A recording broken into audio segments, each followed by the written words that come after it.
அஸ்ஸலாமு அலைக்கும். இன்னைக்கு ராபியா குக்கிங்கில் என்ன செய்ய போகிறோம் அப்படின்னு பார்த்தீங்கன்னா, பாசிப்பயிர் சீஸ் பக்கோடா தாங்க செய்ய போகிறேன்.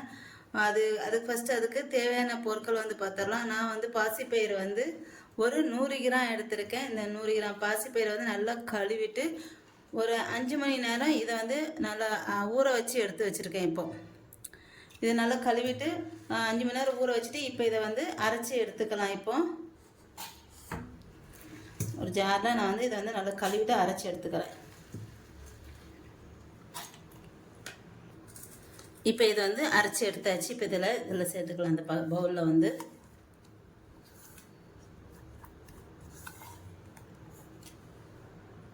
இப்போ இதை அரைச்சி எடுத்தாச்சு. அடுத்து இப்போ ஒரு ஜாரில் ஒரு அரை ஸ்பூனு மல்லி எடுத்துக்கிறேன்.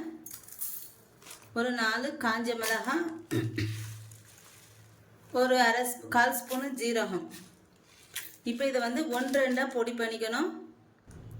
இந்த மாதிரி பொடி பண்ணி எடுத்துக்கணும். அரைக்கக்கூடாது. ரொம்ப பொடிசாகவும் ஆகக்கூடாது.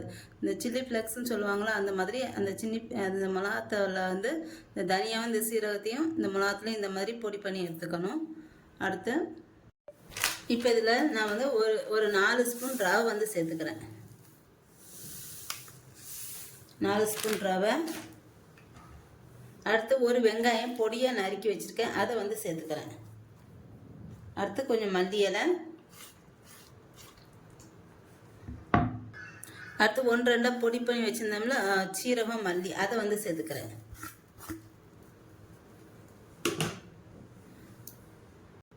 அடுத்து ஒரு அரை ஸ்பூனு இஞ்சி பூண்டு பேஸ்ட் சேர்த்துக்கிறேன். அடுத்து தேவையான அளவு உப்பு சேர்த்துக்கிறேன். ஒரு அரை ஸ்பூன் கரம் மசாலா சேர்த்துக்கிறேன். ஒரு அரை ஸ்பூன் மிளகாத்தூள். ஒரு 1/4 ஸ்பூனு மஞ்சள் தூள். இப்போ இதையெல்லாம் நல்லா மிக்ஸ் பண்ணிக்கலாம். இப்போ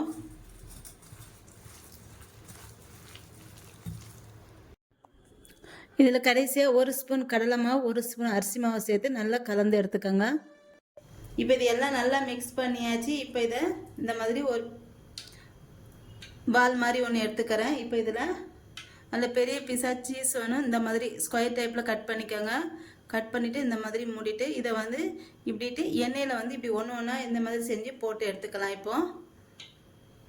இப்போ நான் ஒரு பேனில் எண்ணெய் ஊற்றிருக்கேன். இந்த எண்ணெய் காஞ்சதுக்கப்புறம் இதை ஒன்று ஒன்றா போட்டு எடுத்துடலாம்.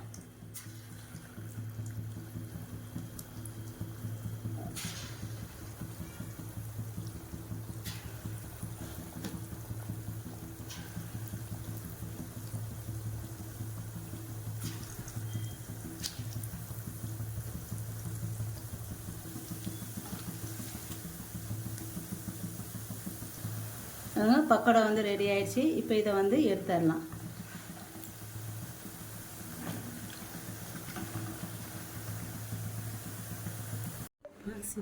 பச்சைப்பயிறு சீஸ் பக்கோடா ரொம்ப ரெடி ஆயிடுச்சு. இது ரொம்பவே நல்லா இருந்துச்சு. ஆனால் சீஸ் இல்லாமல் கூட ரொம்ப டேஸ்ட்டாக சூப்பராக இருந்துச்சு. எனக்கு சீஸ் இல்லாமல் தான் ரொம்ப பிடிச்சிருந்துச்சி. கண்டிப்பாக நீங்களும் இந்த மாதிரி ட்ரை பண்ணி பார்த்துட்டு எப்படி இருக்குன்னு சொல்லுங்கள். என்னோட இந்த வீடியோ உங்களுக்கு பிடிச்சிருந்தா லைக் அண்ட் கமெண்ட் ஷேர் பண்ணிக்கோங்க. என்னோட சேனலை மறக்காமல் சப்ஸ்கிரைப் பண்ணிக்கோங்க.